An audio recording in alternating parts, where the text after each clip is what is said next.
Today, there are over 8 billion humans living on Earth. We have built a world of concrete, steel, and light. We dominate this planet like no species ever has, but if you could look back in time, nearly 1 million years into our own deep past, you would see a moment when that future was almost erased before it began. A time when there were barely 1,280 of our ancestors left alive on the entire planet. Not a million, not 100,000. 1,200 individuals, the entire future of humanity hanging by a thread so thin it defies belief. This is the story of how they survived. If you're using these to fall asleep, that's literally why I make them.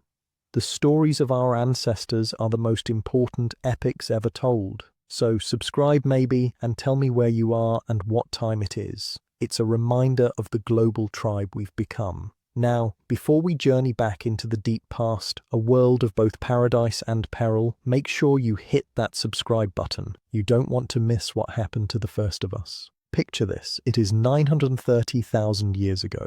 The African sun warms a lush green valley carved by a wide, deep river that flows year-round. This is a world of impossible abundance. Vast grasslands stretch to the horizon, dotted with acacia trees and teeming with life. Herds of giant, straight-tusked elephants, towering giraffes, and thousands of powerful, wildebeest-like herbivores graze peacefully. In the shadows, saber-toothed cats and giant hyenas watch, waiting. This world is a paradise, but a paradise with teeth. And in the heart of it all, living in a small settlement of simple, well-made shelters near the riverbank, is the river tribe.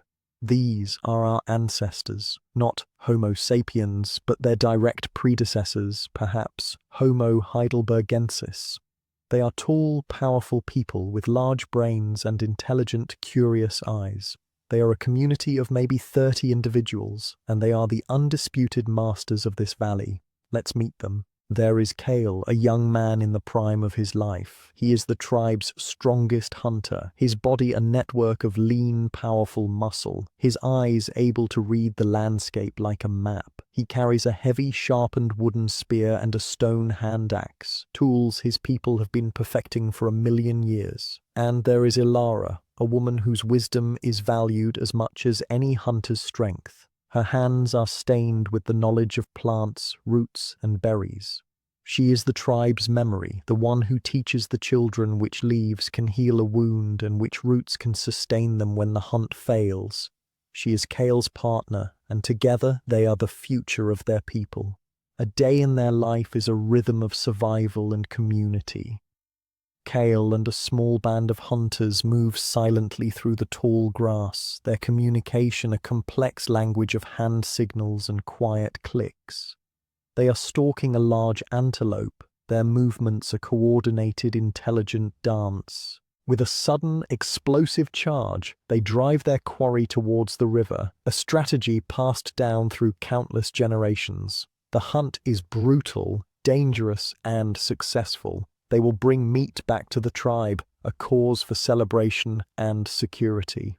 Back at the settlement, Ilara leads the women and children along the riverbank. She shows them how to dig for the starchy tubers that grow deep in the earth, a reliable source of energy. She points out the sweet, ripe berries and the leaves of a plant that can soothe a fever.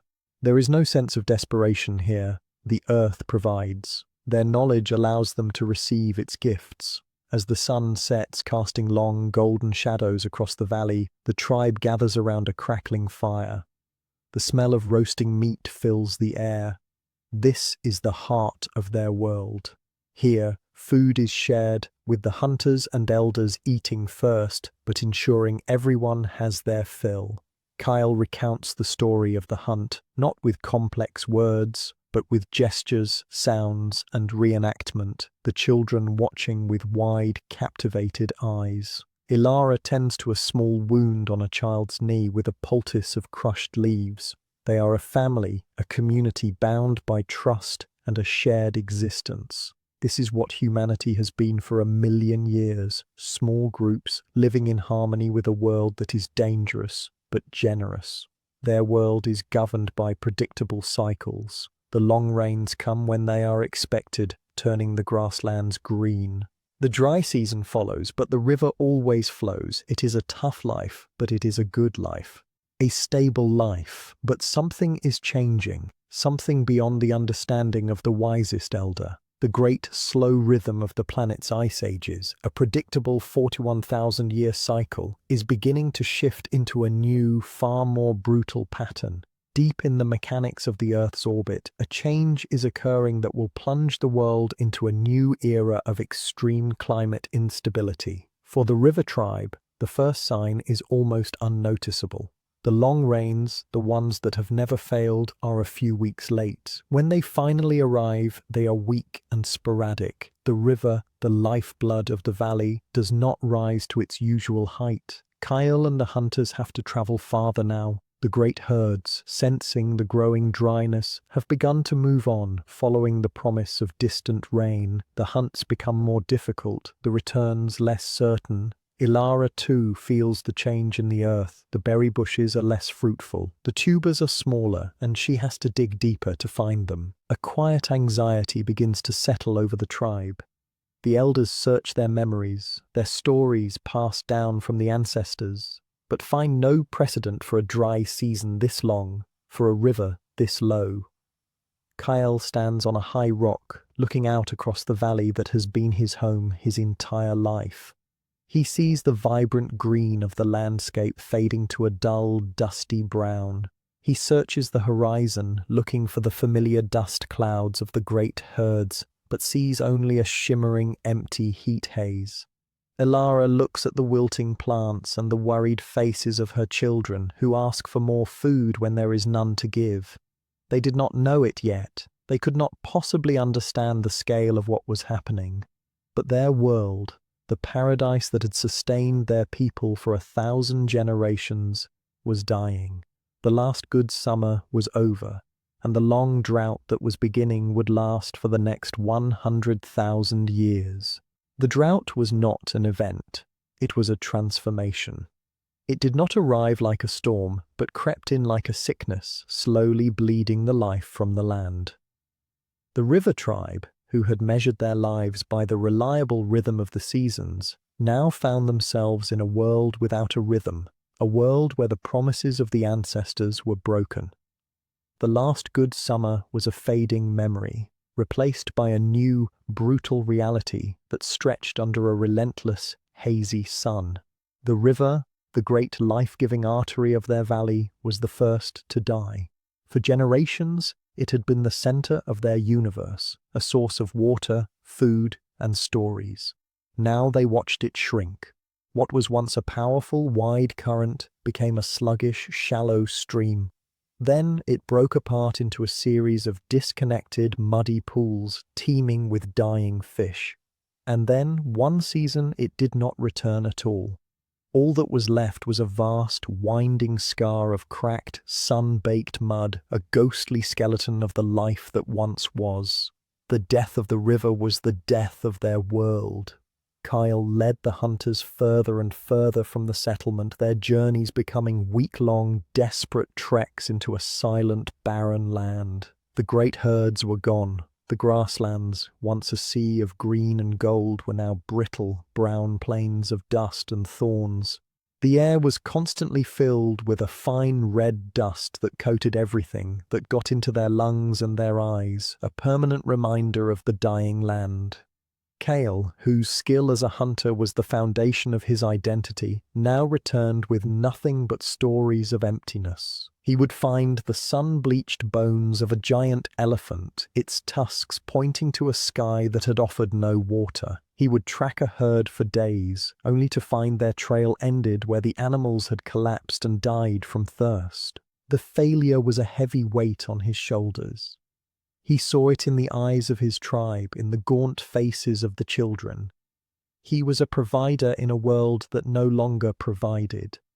Ilara's world shrank with the dying plants. Her deep encyclopedic knowledge of the valley's bounty became a source of constant pain.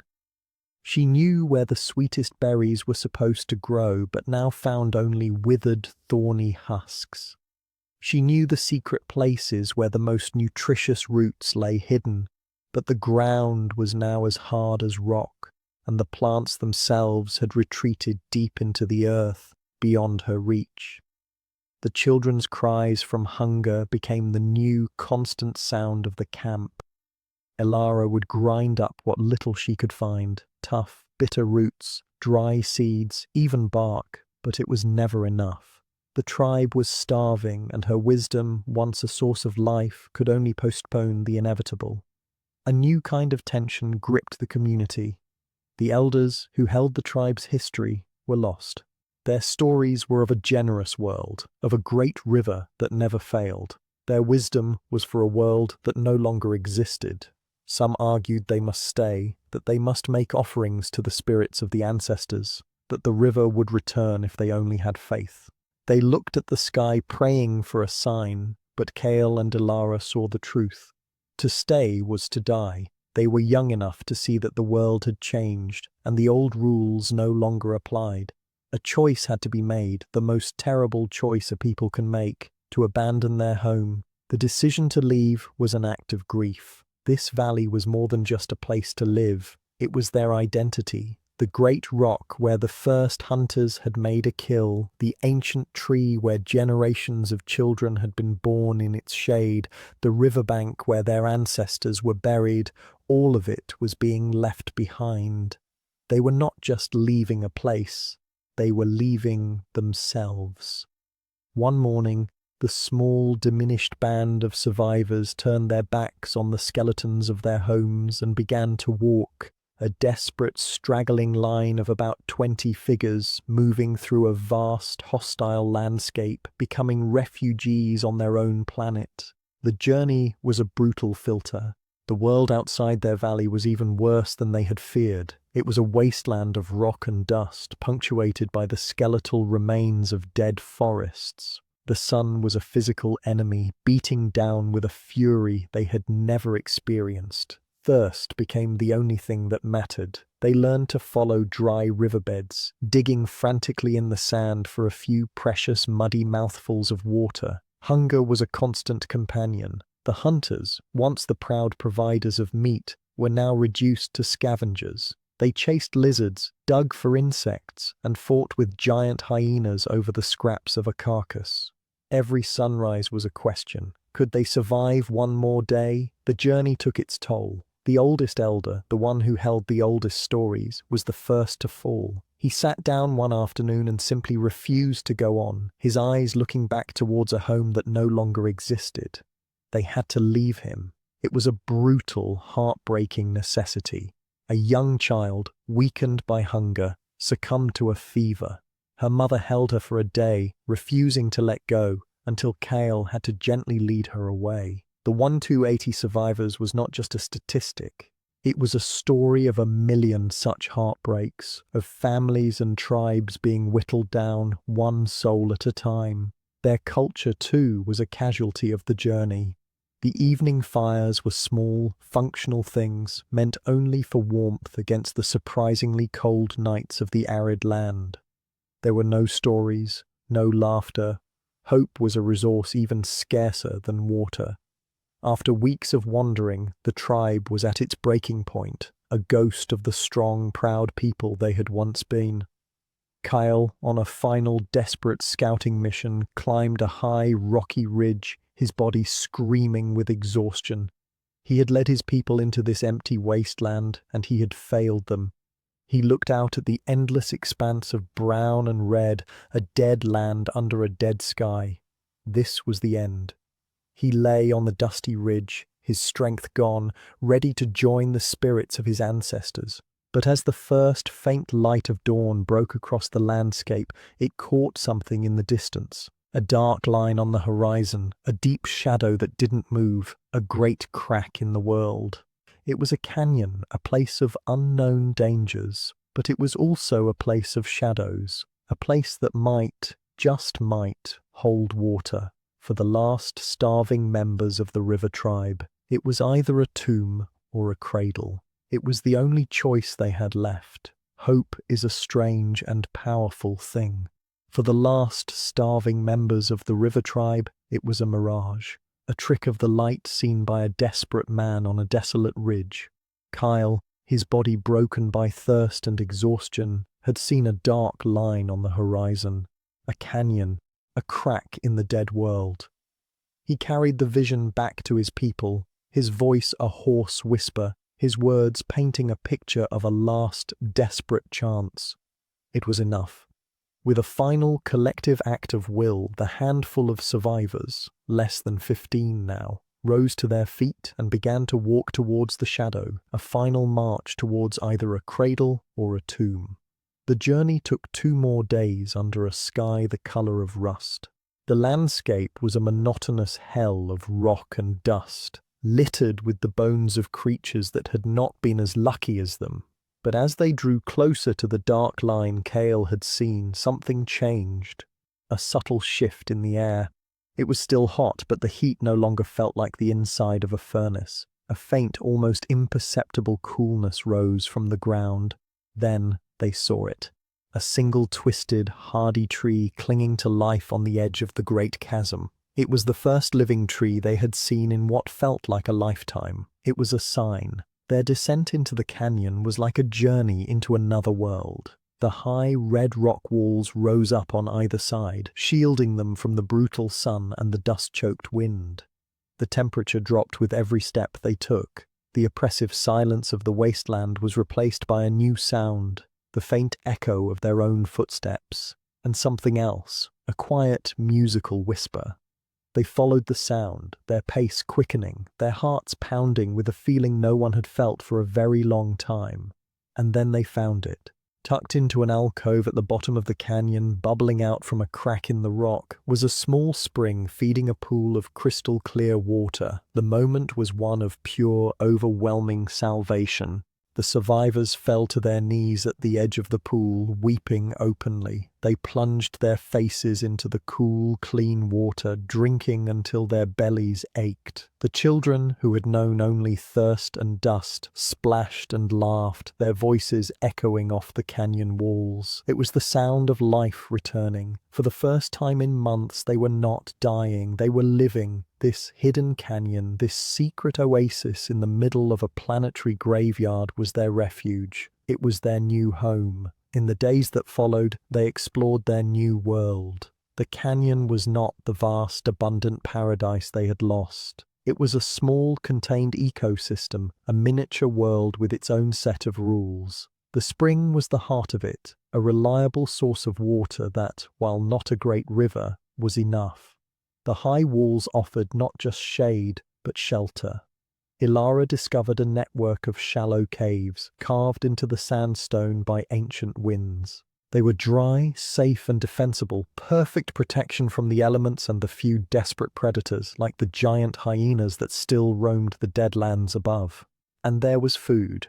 Not the great herds of the past, but life nonetheless. The reliable water of the spring supported a small but vibrant ecosystem. Hardy, deep-rooted ferns and tough, scrubby bushes grew in a narrow band along the canyon floor. Small, fast-moving creatures, rock hyraxes, lizards and flocks of birds, had also made this canyon their home. It wasn't the rich bounty of their old life, but it was enough. It was a promise.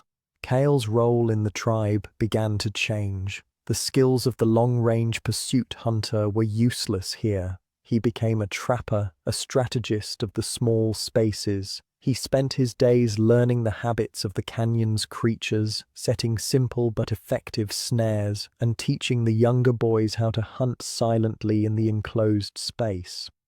He became the guardian of the refuge, his eyes constantly scanning the canyon rim for threats. His strength was no longer for the chase, but for the defense of this one precious place. Ilara's genius, too, was reborn. The flora of the canyon was different, but the principles of nature were the same. She began a long, patient process of discovery, experimenting with the new plants. She found a tough, bitter root that, when boiled for hours, became a soft, starchy source of energy. She discovered a hardy berry that, while not sweet, was rich in nutrients. She was no longer just a gatherer, finding the gifts the land offered. She was becoming a scientist, unlocking the hidden potential of a limited world. In the largest of the caves, she established a new hearth, a new center for the tribe. The fire was lit once more, not just as a tool, but as a symbol of their enduring community. Months turned into years. A new kind of stability settled over the survivors. The gnawing, frantic desperation of their journey was replaced by a quiet, watchful routine. They were no longer refugees, they were inhabitants, and then a moment of profound hope. Elara gave birth to a son, the first child of the new generation, a baby who would know no other world than the high red walls of this canyon. His cries were not a sound of hunger, but a declaration of continuity. The river tribe had endured, but as the initial relief faded, a new, more subtle terror began to creep in. Kyle would often climb to the canyon rim and look out at the world beyond. Nothing had changed. The wasteland stretched to the horizon, silent and empty under a hazy, unforgiving sky. The rains had not returned. The great herds had not come back. The world was not healing. The canyon was not a temporary shelter. It was their entire universe. They had found an ark in the middle of a dead planet. They had survived. But as seasons turned into years and years into decades, a new, terrifying question began to haunt the quiet moments around the fire. This refuge had saved them from the dying world. But what if the world never came back to life? Survival was one thing, but could they endure an eternity in this beautiful prison? A new kind of struggle was just beginning, a struggle not against the land, but against time itself. The river tribe had found their ark in the middle of a dead planet. They had survived, but as the seasons turned into years and the years into decades, the initial joyous relief of their salvation gave way to a quiet, gnawing dread. The world outside their canyon prison was not healing. The sky remained a hazy brass-colored shield. The rains did not return. The silence of the empty plains was absolute. Their refuge had saved them from the dying world, but it was now clear that the world was not coming back to life. A new kind of struggle was just beginning, a struggle not against a sudden catastrophe, but against the crushing, monotonous weight of time itself. Generations were born and died within the high red walls of the canyon. Kale and Ilara, the leaders who had brought their people to this sanctuary, grew old. Their stories of the old world, of the great river and the vast herds were passed down to their children around the fire. They spoke of a world of endless green, of a sky that was a deep and brilliant blue, of a time when food was so abundant it was a simple matter of taking what the land offered. To the children born in the canyon, these stories sounded like myths, like legends of a magical paradise that could not possibly have been real. Their world was the enclosed space of rock and shadow, the small, precious pool of spring water, and the constant, careful work of survival. This new generation was different. They were a people forged by scarcity. They were masters of the small spaces, their senses attuned to the faintest sounds and smells of their contained world. They knew the call of every bird that nested in the canyon's cliffs, the track of every lizard that scurried among the rocks. They were not haunted by the ghosts of a lost paradise. They were the architects of a new, harder, and more deliberate way of life. They were creating the new rules. Their technology had to be reinvented. The heavy stone hand axes of their ancestors, designed for butchering giant thick-skinned beasts, were cumbersome and inefficient here. Kyle's son, Kenai, became a master of a new kind of tool-making. He learned to strike flakes from a core of flint with incredible precision, creating small, razor-sharp blades. These were tools of finesse, not brute force. He fashioned delicate knives for skinning the small rock hyraxes, sharp scrapers for peeling the tough, fibrous skins from roots, and tiny, sharp awls for punching holes in hide. They began to craft simple, fitted clothing to protect them from the cold desert nights, a level of technology their ancestors in the warm valley had never needed. Ilara's knowledge of plants became a sacred text, expanded and refined by her daughters and granddaughters. They learned that the bitter, woody roots they relied on were a slow poison, but that if they were soaked in the spring water for a day and then cooked for hours in stone-lined pits, the poison was neutralized and the root became a life-giving source of energy.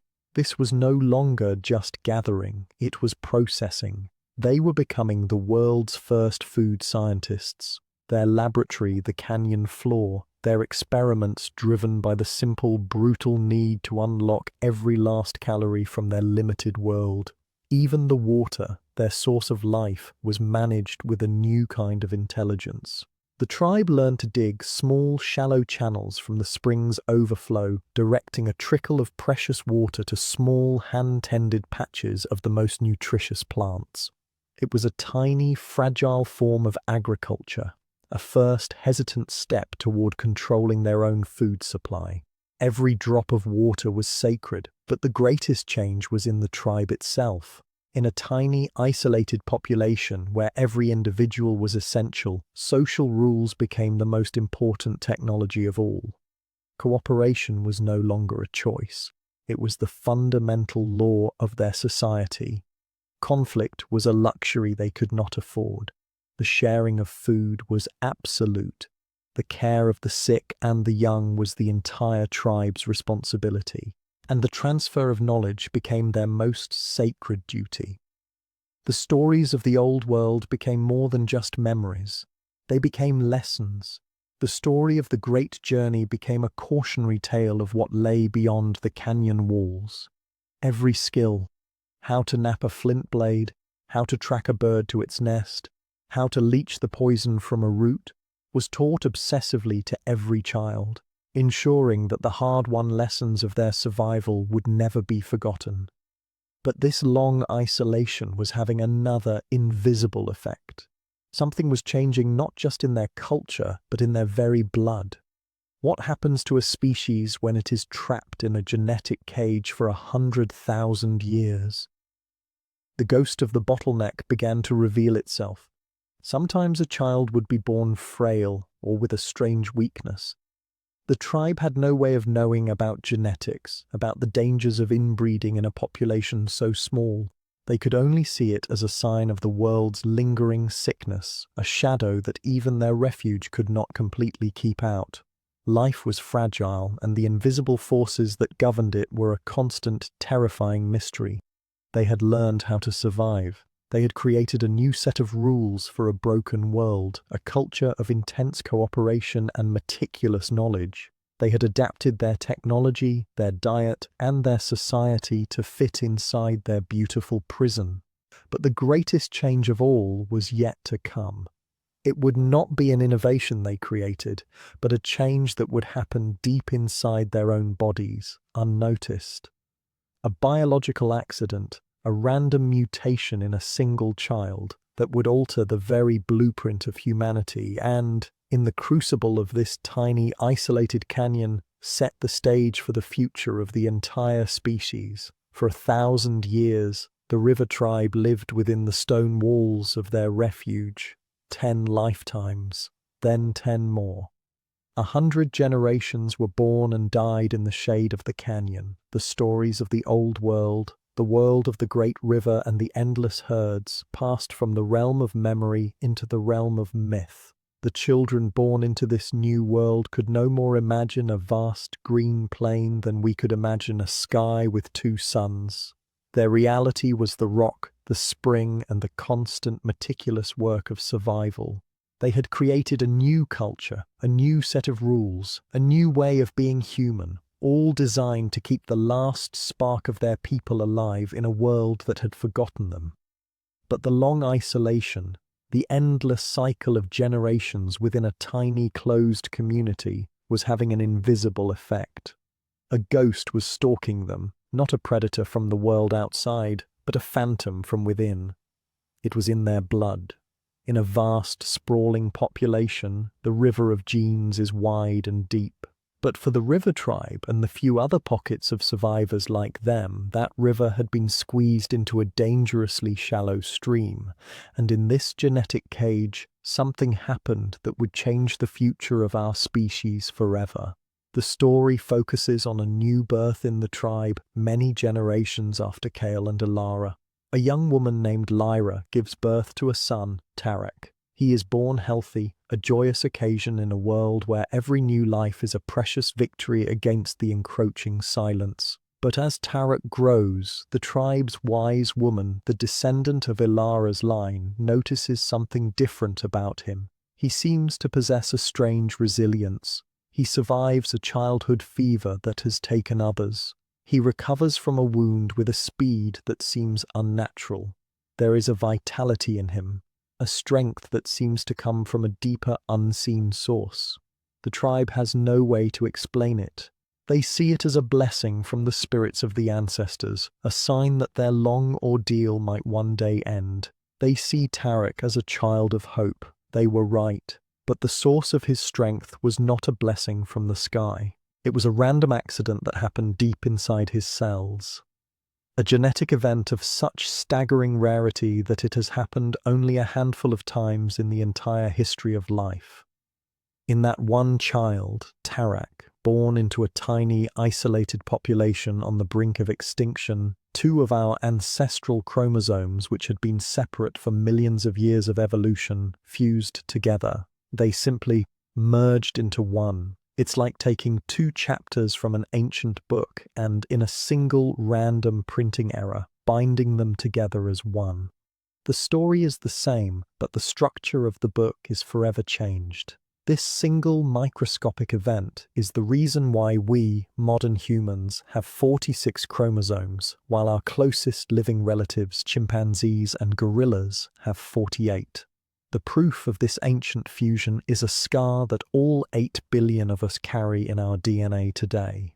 In a large, healthy population of millions, a mutation this profound would almost certainly be a dead end, a genetic novelty that would be diluted and disappear within a few generations.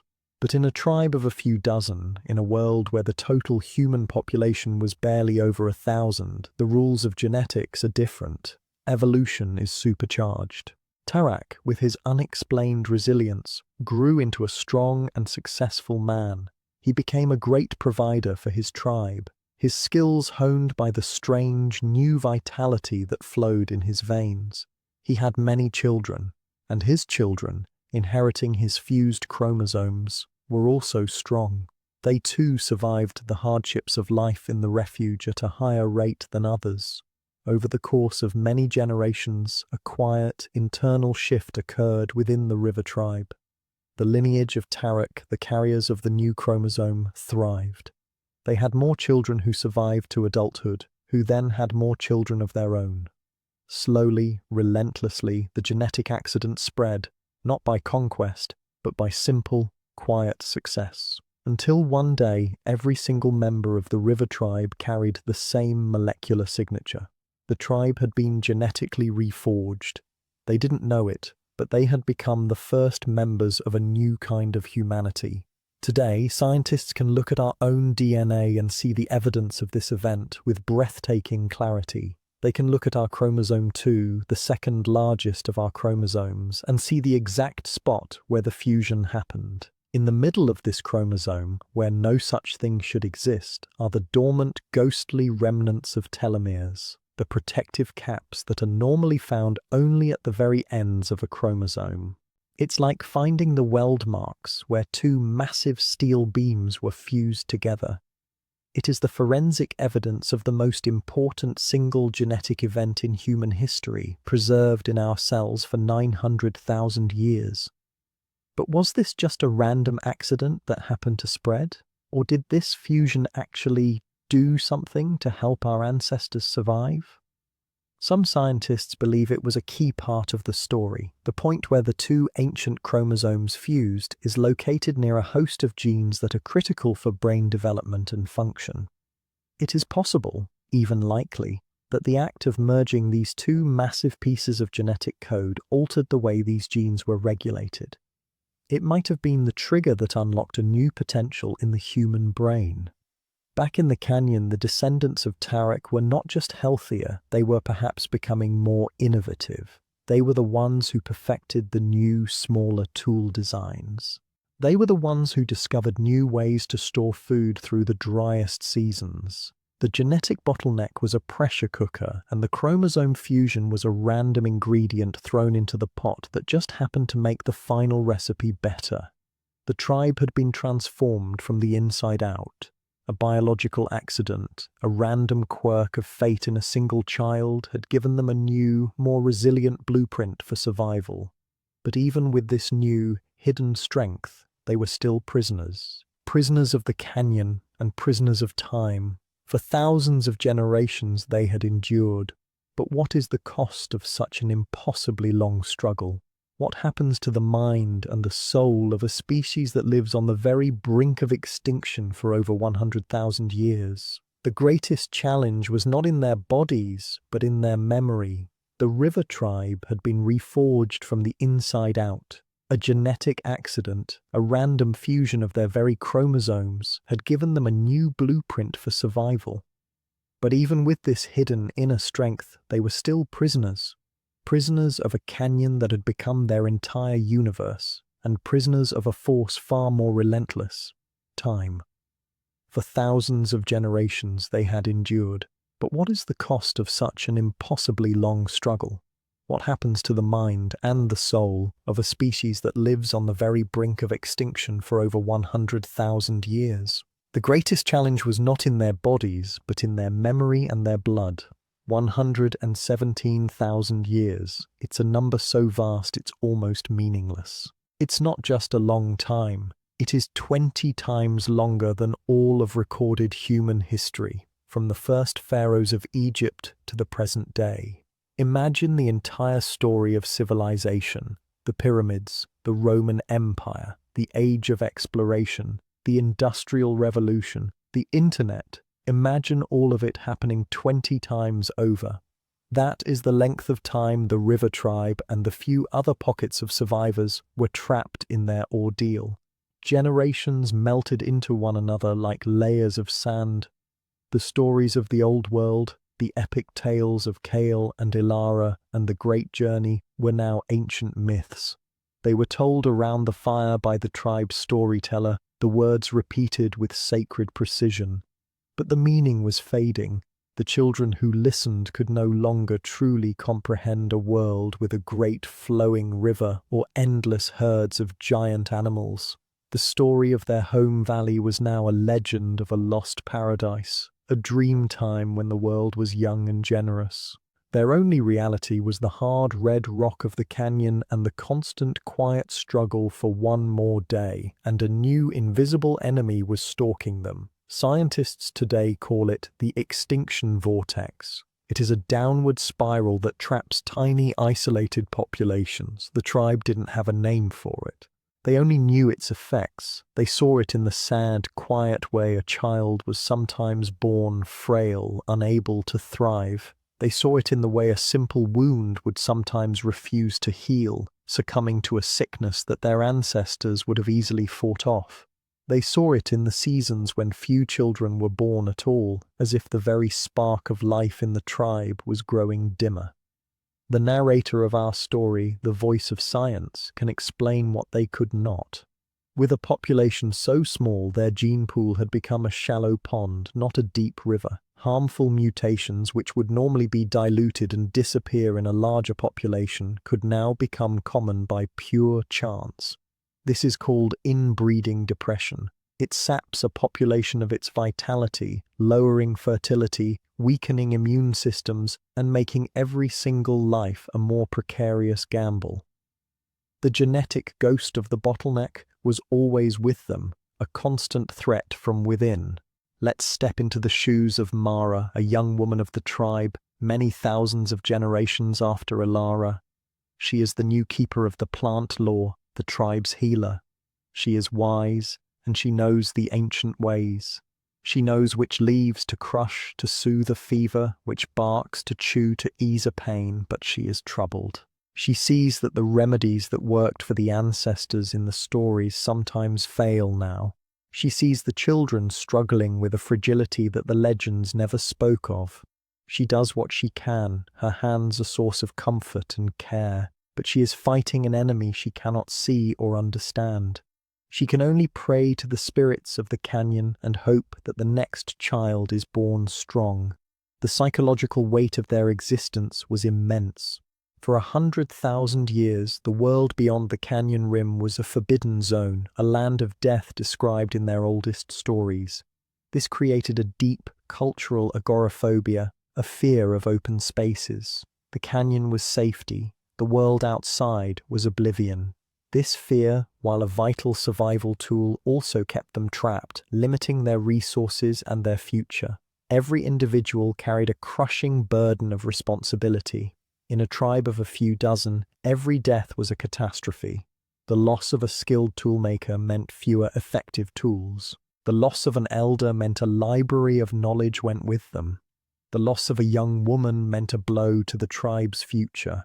There was no room for error, no space for rebellion. Survival depended on absolute conformity and cooperation. So how did they break the cycle? If the extinction vortex is always pulling you down, a gravitational force dragging you towards oblivion, how did they not just fade away into nothing? The answer was in their culture. The very rules they had created to survive the initial crisis now became their shield against the long, slow decay. Their intense cooperation was their greatest defense. They cared for the weak. A child born with a disadvantage who would have died quickly in a more competitive world was cared for by the entire tribe, protected and nurtured. This act of compassion had a powerful evolutionary consequence. It kept every precious sliver of genetic diversity they had within the group.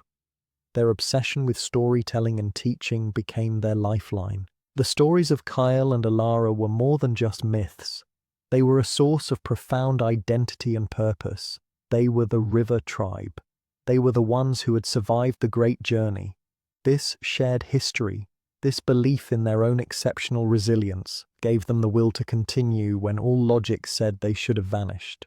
The knowledge passed from parent to child was not just about finding roots or making tools. It was a transfer of hope, a declaration that their people had survived before and they would survive again. But it was a stalemate, a fragile, desperate equilibrium with extinction held in place for 1,000 centuries. They had survived, but they were not thriving. They were holding the line, but the line could not hold forever. The genetic ghost was always at their heels. The weight of generations was pressing down. They were trapped. They did not need another miracle. They needed a new world. And after a silence that had lasted for an impossibly long time, the planet was finally, almost imperceptibly, beginning to stir. For 100,000 years, the river tribe held the line against extinction. Their culture was their shield, their cooperation their armor, and their hidden canyon a fortress against a hostile world. But it was a battle they could not win forever. The genetic ghost of the bottleneck was always at their heels. The immense, crushing weight of 4,000 generations of survival was pressing down on their souls. They were in a stalemate with oblivion. They did not need another miracle of survival. They needed a new world. And after a silence that had lasted for an impossibly long time, the planet was finally, almost imperceptibly, beginning to stir. The cause was a slow cosmic shift, a change in the great celestial clockwork. The Earth's orbit around the Sun, the gentle wobble of its axis, the same forces that had pushed the climate into a nightmare configuration, were now slowly, inevitably shifting back. The brutal 100,000-year cycle of extreme ice ages was beginning to soften. In the far north, the great ice sheets began a slow, grudging retreat. This change, happening thousands of miles away, began to alter the weather patterns of the entire globe. The atmospheric dam that had blocked moisture from reaching Africa for millennia began to crack. The winds were changing. For the river tribe, the first sign was not a grand, dramatic event. It was a whisper. Let's meet Isha, a young woman of the tribe, a distant descendant of Kyle and Alara. She is a scout, her body lean and tough, her eyes holding the watchful patience of a people who have learned to read every shadow and every stone. Her world is the familiar geography of the canyon, a map she knows by heart. But one morning, while tracking a rock hyrax near the canyon rim, she sees something that is not on any map. A smudge on the far horizon, not the familiar red of a dust storm, but a soft, deep grey. It is something she has only heard of in the oldest, most mythic stories. It is a cloud, a rain cloud. She watches it for hours as it slowly drifts closer, a dark ship sailing on an ocean of pale, hazy sky. That afternoon, the first drop of rain falls into the canyon, then another, then a dozen. The tribe emerges from their caves, their faces turned to the sky in a mixture of fear and wonder. The children, who have never seen water fall from anywhere but the spring, look to their parents for an explanation.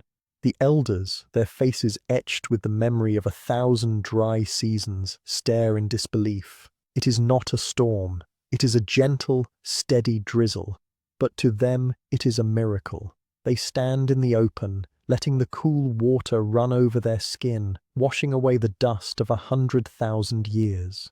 It is the first real rain their people have felt in 4,000 generations. That single rain was not the end of the drought, but it was the beginning of the end.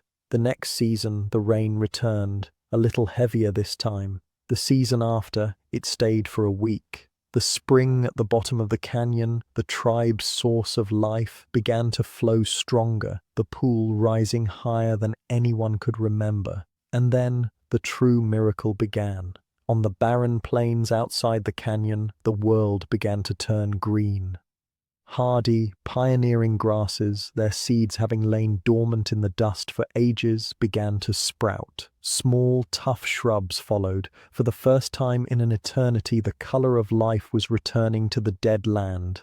With the plants came the animals. Small insects and lizards first, then small herds of antelope, drawn by the new grazing, began to appear on the horizon. Isha and the hunters would watch them from the canyon rim, their hearts filled with a mixture of excitement and terror. The world outside was coming back to life. This rebirth, however, presented the tribe with a new and terrifying crisis. It was a crisis of belief. For 100,000 years, their entire culture, their every story and rule had been built on one fundamental truth. The canyon is life. The world outside is death. That single simple law had kept them alive. To question it was to question the wisdom of the ancestors, to question their very identity. The tribe's elders, the guardians of the old ways, were terrified. They saw the returning life as a trick, a cruel deception by the spirits of the wasteland to lure them out to their doom. The stories tell us the world died, one old man would argue around the fire. The journey of the ancestors was a warning. To leave is to follow the path of the ghosts. They were the voice of the tribe's trauma, the embodiment of 100,000 years of fear. But the younger generation, led by Isha, saw something else. They were less bound by the ancient myths. Their reality was the cramped confines of the canyon and the constant struggle for limited resources. They saw the herds on the plains not as a trick, but as a promise of food, of space, of a future beyond the rock walls that had imprisoned their people for all of time. A great debate began, a quiet, tense conflict between the fear of the past and the hope for the future. Isha knew that words were not enough. She needed to bring back proof. One morning she gathered a small band of the youngest, strongest hunters. They were going on a journey, a multi-day expedition into the new world. It was an act of profound bravery, a direct challenge to the deepest taboos of their people. They left the canyon, their hearts pounding with a mixture of exhilaration and the inherited fear of 1,000 centuries of agoraphobia. The world they found was one of astonishing rebirth. They followed a shallow, winding stream where there had only been dust before. They walked through fields of knee-high green grass, and on the third day they saw it. A small herd of springbok, their coats a vibrant tan against the new green. It was more meat than the tribe had seen in a single place in anyone's lifetime. The hunt was a return to the ancient ways, a rediscovery of skills they had only practiced on small canyon creatures. It was a success. Isha and her hunters returned to the canyon not just with meat, but with a story of a world that was no longer dead, a world that was vast, open, and full of life. They laid the fresh meat before the elders, the undeniable proof that the world was offering its bounty once more. The debate was over. The elders' fears, born from a world of dust, gave way to the undeniable truth brought back by the young. Their long, dark night was ending. But the decision to leave the safety of the canyon, to step out into a world their people hadn't walked in 1,000 centuries, was the bravest decision their tribe had ever made. They were leaving their prison, but they were also leaving the only home they had ever known. A new journey, the second great journey of their people, was about to begin. Isha and her hunters returned with more than just meat. They returned with a future. They had seen the new world, a world of endless green under a deep blue sky, and it was a promise. The elders' fears, born from 1,000 centuries of trauma, gave way to the undeniable truth brought back by the young. Their long, dark night was over, but the decision to leave the safety of the canyon, to step out into a world their people hadn't walked in millennia, was the bravest decision their tribe had ever made. They were leaving their prison, but they were also leaving the only home they had ever known. The second great journey of their people was about to begin. The exodus was a slow, reverent procession. The entire tribe, now numbering just over 30 individuals, stood at the mouth of the canyon, looking out at the open plains. For the elders, it was a terrifying sight, a violation of their most sacred rule. For the children who had been born in the canyon, it was a moment of overwhelming wonder. They had lived their entire lives in a world of red rock and shadow, their sky a narrow strip of blue. Now, they stood under the immensity of an open sky, a great blue ocean of air that stretched in every direction. They felt the soft, damp earth beneath their feet for the first time, a feeling so different from the hard stone of their home. They heard the whisper of the wind in the tall grass, a sound that was both strange and beautiful. This was the world from the legends. It was real. Led by Aisha, they began to walk. Every step was an act of rediscovery. They were relearning the skills of their most ancient ancestors, but they were not the same people who had been driven into the canyon so long ago. The 100,000-year ordeal had changed them, forged them into something new. It had been an evolutionary crucible, an intense training program for survival, and they were its graduates. And they now possessed a set of advantages that would allow them to dominate this recovering world. Their first advantage was their hyper-cooperation. In the cramped confines of the canyon, they had perfected the art of working together. This skill, born from the necessity of sharing every scrap of food, now made them incredibly effective on the open plains. We see this in their first great hunt. Isha spots a herd of large gazelle-like creatures. She does not charge. Instead, she communicates with her hunters using a complex series of hand signals and quiet calls. They split up, a silent, coordinated unit. They use the terrain, their knowledge of the wind, and their deep understanding of animal behavior to surround the herd. It is a plan executed with a level of teamwork that their ancestors could only have dreamed of. The hunt is a success, and it provides more food than the tribe has seen in a single day in anyone's living memory. Their second advantage was their supreme adaptability. A people who had learned to eat poisoned roots and hunt lizards were not intimidated by the challenges of a new environment. They were masters of problem solving. They quickly learned the patterns of the new herds, the locations of the best water sources, and the properties of the new plants. The world was their laboratory, and their curiosity was boundless. They were not afraid to fail, because failure was something they had lived with and overcome for thousands of generations. A failed hunt or a dry spell was not a catastrophe. It was simply a new problem that required a new solution. And their third most powerful advantage was their resilience. The stories of the Great Drought and the journey to the refuge were no longer just myths. They were a source of immense strength. This new world, with its open spaces and abundant game, seemed like a paradise compared to the world of their legends. They carried the memory of hardship in their bones, and it made them fearless. They were the people who had survived the end of the world. What was there left to be afraid of? With these advantages, and with a world of empty, fertile land before them, their population began to grow. For the first time in over 100,000 years, the tribe was not just surviving, it was thriving. Children were born strong and healthy.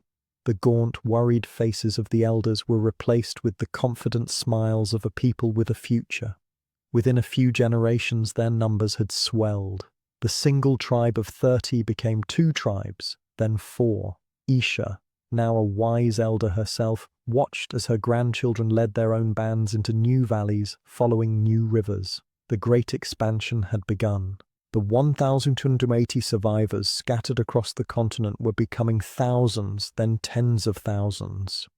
One day, Isha's group comes across a set of tracks they do not recognize. They are human, but slightly different. They follow the tracks and find a small group of people, a family living in a crude shelter. These are the descendants of another group, one that perhaps survived the Great Drought in a different, less effective way.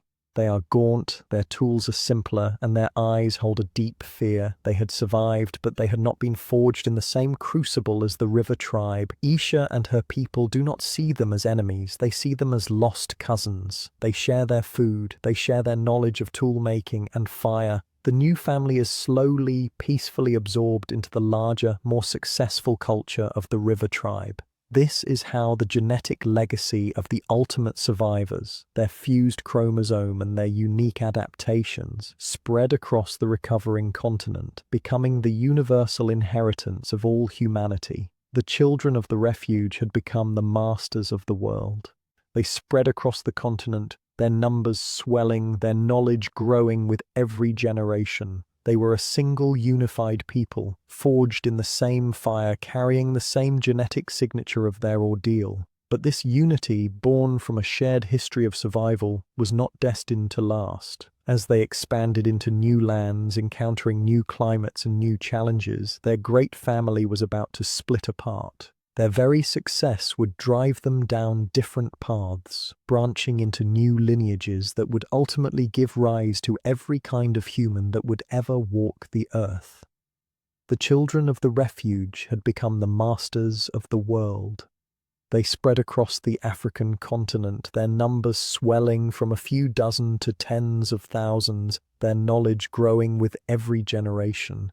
They were a single unified people, forged in the same fire, carrying the same genetic scar of their long imprisonment. But this unity, born from a shared history of survival, was not destined to last. As they conquered the continent, expanding into new lands and facing new challenges, their great family was about to split apart. Their very success would drive them down different evolutionary paths, branching into new lineages that would ultimately give rise to every kind of human that would ever walk the earth. Think of it like a river. For 100,000 years, the river of humanity was forced through the single narrow channel of their canyon refuge. The pressure built up for 4,000 generations. When it finally burst out onto the recovering plains of Africa, it didn't just flow, it erupted in multiple directions, carving new channels, creating new pathways across the vast, empty landscape of the world. The single tribe of survivors began to fracture into new tribes, and these tribes began 3 great journeys. The first group, the largest, remained in the heartland of Africa. This was their ancestral home, a land they understood. But it was not a land of easy stability. The climate continued to fluctuate wildly, swinging between wet and dry periods. To survive here, you couldn't be a specialist. You had to remain a supreme generalist, a master of adaptability, ready to change your strategy at a moment's notice. This group, clinging to the ancestral homeland, was on the path to becoming us. The second great journey was one of unimaginable ambition. We can imagine a young, restless leader, a distant descendant of Isha, let's call him Tor. He looks to the north, to the vast, hazy land bridge that connects Africa to the rest of the world. Driven by curiosity, or perhaps by the pressure of a growing population, he leads his tribe out of Africa, into the Middle East, and then pushes west, into a new continent, Europe. The world tour and his people entered was utterly alien. It was a land of harsh, long winters and short, cool summers. A land of immense, dense forests and vast, cold plains. This was the age of ice, and Europe was its heartland. To survive here, Tor's people had to change, or they would die, and so, over thousands of generations, the cold forged them into a new kind of human. Their bodies grew shorter, stockier, and more robust, a design perfected to conserve heat in a frigid world. Their noses grew large and wide, a biological furnace to warm the icy air before it reached their lungs. They became master hunters of megafauna, their entire culture centered around the pursuit of woolly mammoth, giant deer, and woolly rhino. They were becoming the Neanderthals. The third journey was just as brave. We can imagine a woman named Lena, a contemporary of Tor, who looked at the same crossroads but chose to turn east. She led her people across the deserts of the Middle East and into the immense, mysterious continent of Asia. If Europe was a world of cold, Asia was a world of everything. It was a continent of towering mountain ranges, dense tropical jungles, and endless, wind-swept steppes. As Lena's descendants spread across this vast new land, the landscape itself began to shape them. Some bands pushed into the high Tibetan plateau, and over generations their bodies adapted to the thin, oxygen-poor air, a genetic gift they would one day pass on to modern Tibetans. Others, following the coastlines, became skilled seafarers, learning to navigate the waters and reaching the islands of Southeast Asia. This scattered, adaptable, and mysterious group was being forged into the third great branch of the human family, the Denisovans. Back in Africa, the ancestors of Homo sapiens were on their own unique journey. They weren't being shaped by the singular pressure of the cold or the diverse landscapes of Asia. They were being forged by instability itself. The constantly shifting African climate was a relentless evolutionary test. It favored one trait above all others: a bigger, more flexible brain. Their tools became more complex, more specialized, and more beautiful. They began to create things with no practical purpose. Beads made from seashells, abstract patterns scratched onto pieces of ochre. This was the dawn of symbolic thought, of art, of a mind that was beginning to think about more than just survival. Their bodies grew leaner, more gracile, perfectly adapted for long-distance travel across the hot savannas. They were becoming us. For hundreds of thousands of years, these three human species evolved in their own worlds, separated by distance and climate. Three unique solutions to the puzzle of survival, all born from the same small band of 1,280 survivors. They were all cousins, all carrying the same fused chromosome that marked them as children of the great bottleneck, but they had become strangers. A Neanderthal, with his heavy brow and robust build, would have looked as different to a gracile Homo sapiens as a wolf looks to a greyhound. They had forgotten their shared history, their common origin in a tiny canyon where their ancestors had stared extinction in the face.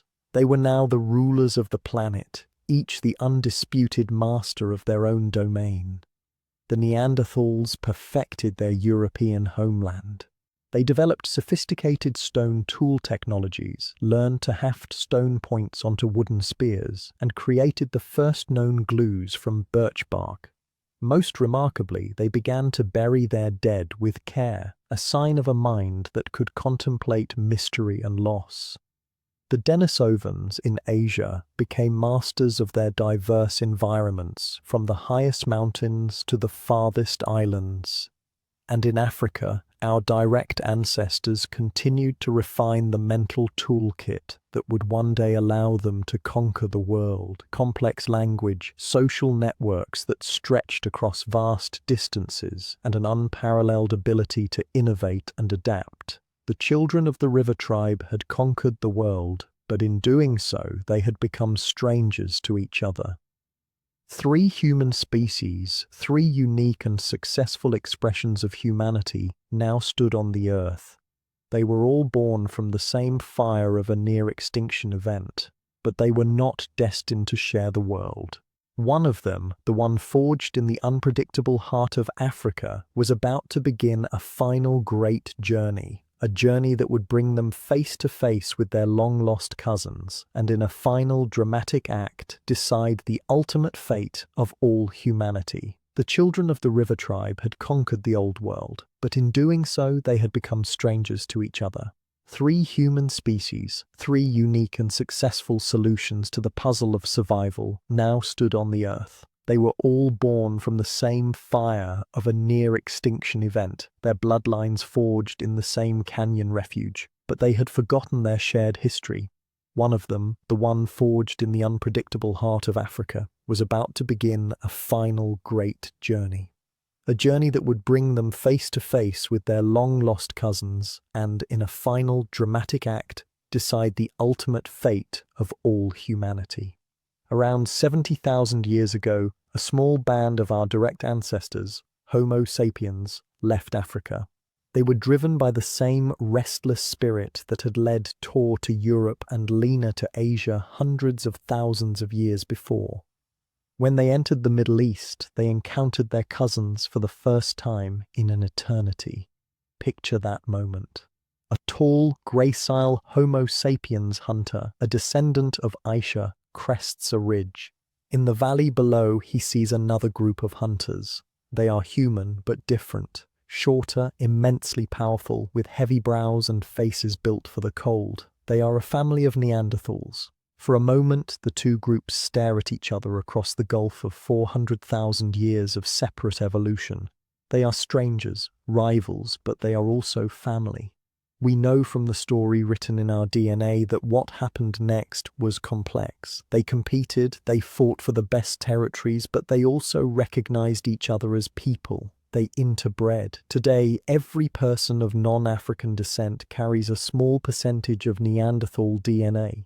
It is the genetic ghost of these ancient encounters, proof that the story was not one of simple conquest, but of a complex and sometimes intimate relationship.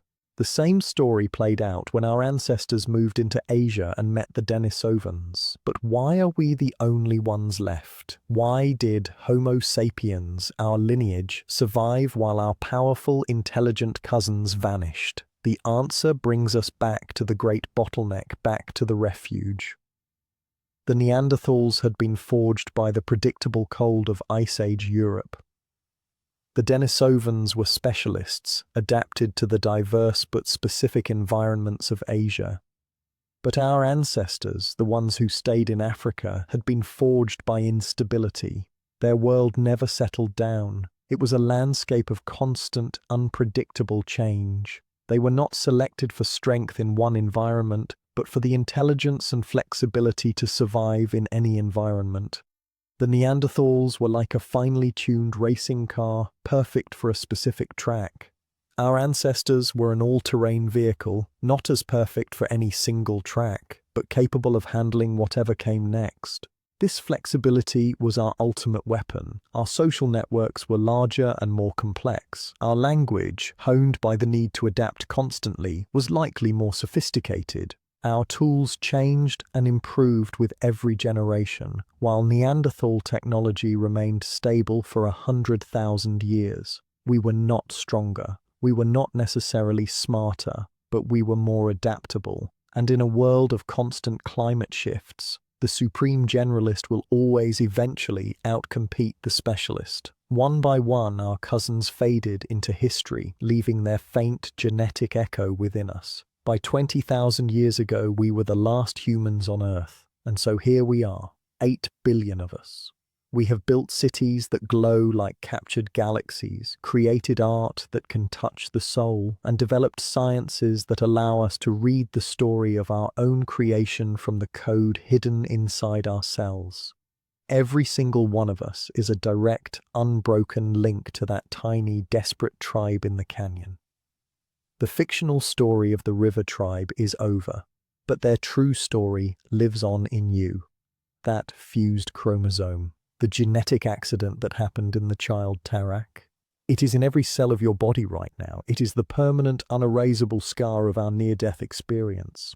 The lessons Ilara taught her children about finding new sources of food, that is the root of the human drive for innovation, our restless need to solve problems and find better ways to live. The intense cooperation that Kale's tribe perfected to survive in their prison, that is the foundation of our ability to build cities, to form nations, to work together in groups of millions. Every time you teach a child, you are continuing a tradition that was our only defense against extinction. Every time you feel a sense of community, you are feeling the echo of the bond that held that tiny tribe together. The 1,280 survivors are not a number in a scientific paper. They were people. They were parents who held hungry children and felt a terror we can only imagine. They were hunters who faced down immense beasts with nothing but stone and wood. They were storytellers who kept the memory of their people alive in a world determined to erase them. Their courage is our inheritance. Their resilience is our birthright. This story is both a profound warning and a promise. It is a warning that our success is not guaranteed. We are a species that once had a smaller population than the endangered mountain gorilla has today. Our dominance is a fragile recent thing. The planet is powerful, and its climate is a beast that, if pushed too far, can turn on us with a fury we cannot withstand. But it is also a promise. It is the promise that is written into our genes. We are the descendants of the ultimate survivors. The capacity for endurance, for innovation, and for cooperation in the face of overwhelming crisis is the deepest part of who we are. If our ancestors could face down the end of their world with nothing but fire, stone, and the strength of their community, then we, with all the knowledge and technology of the modern world, can face the challenges of our own time.